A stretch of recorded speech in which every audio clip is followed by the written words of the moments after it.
এই ফোনটাই নাকি লো বাজেটের মধ্যে সবচাইতে সেরা ফোন, এমনটাই দাবি করছে মটোরোলা।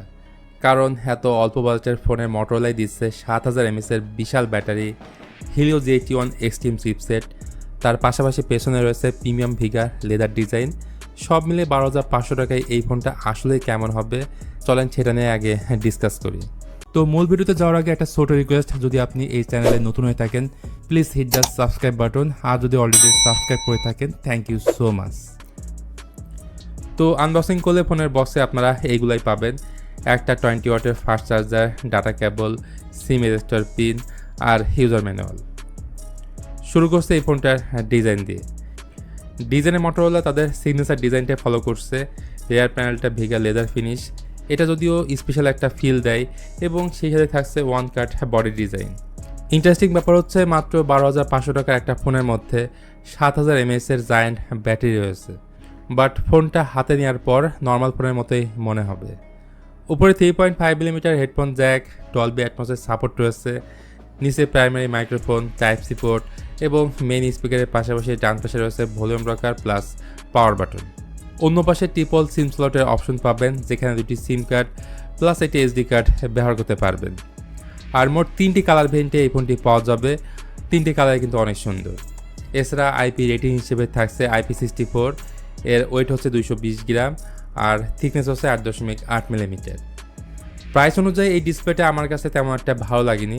প্রথমত এটা ইউসুফের একটা ডিসপ্লে, তারপর থাকছে HD+ রেজলিউশনের একটা প্যানেল।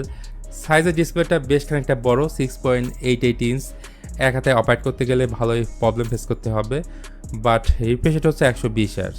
তো একদমই স্মুথ একটা এক্সপিরিয়েন্স তো অবশ্যই আপনারা এই ডিসপ্লে থেকে পাবেন। ডিসপ্লেকে পরিবেশন করছে কর্নিং গুলে গ্লাস 3।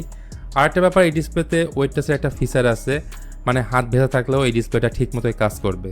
পাশাপাশি 600 নিটসের পিক ব্রাইটনেস রয়েছে, সো ডিরেক্ট সানলাইটে গেলে ব্রাইটনেস কিছুটা আপনার কাছে কম লাগবে। তো পারফরমেন্সের কী অবস্থা, চলেন সেটা নিয়ে এবার ডিসকাস করি। এতে প্রসেসর হিসেবে রয়েছে মিডিয়াটেকের হেলিও G81 এক্সট্রিম। এটা একটা 12nm আর্কিটেকচারে বিল্ড করা, মোটামুটি ভালোই পাওয়ার এফিশিয়েন্ট একটা চিপ। মাল্টিটাস্কিং এবং টুকটাক গেমিংও ঠিকমতোই করা যায়। তবে এটা সত্য, এটা কোনো গেমিং ওরিয়েন্টেড কোনো ডিভাইস না। সাথে এই চিপসেটটা কিন্তু 4G পর্যন্ত সাপোর্ট করে। র্যাম রয়েছে 4GB, স্টোরেজ রয়েছে 64GB। আনসোল স্কোর পাওয়া গেছে প্রায় 3.5 লাখ। আর মটোরোলা ইউআই অনেকটাই স্টক অ্যান্ড্রয়েডের মতো, যা রান করছে Hello UI based on Android 15-এ।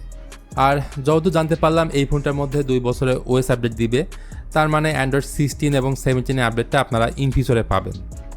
যাই হোক, রিয়ারে 2টি ক্যামেরা সেন্সর আপনারা দেখতে পাচ্ছেন, বাট ক্যামেরা আসলে একটাই, 50 মেগাপিক্সেল হচ্ছে মেইন ক্যামেরা, আর ফ্রন্টেরটা হচ্ছে একটা 8 মেগাপিক্সেলের সেলফি ক্যামেরা। এই ফোনটা দিয়ে ভিডিও রেকর্ড করা যায় সর্বোচ্চ 1080p 30 fps-এ। পরিশেষে একটা কথাই বলবো, প্রত্যেকটা ফোনের কিছু না কিছু কমতির জায়গা থাকে, এই ফোনটার মধ্যেও আছে।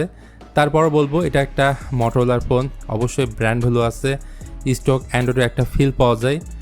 এখন আপনি ডিসাইড করেন এই ফোনটা আপনি কিনবেন কিনা। তো ভিডিওটি কেমন লাগলো সেটা অবশ্যই কমেন্টের মাধ্যমে জানাতে পারেন। ভালো লাগলে please hit the like button, share করতে পারেন আপনার বন্ধুদের সঙ্গে।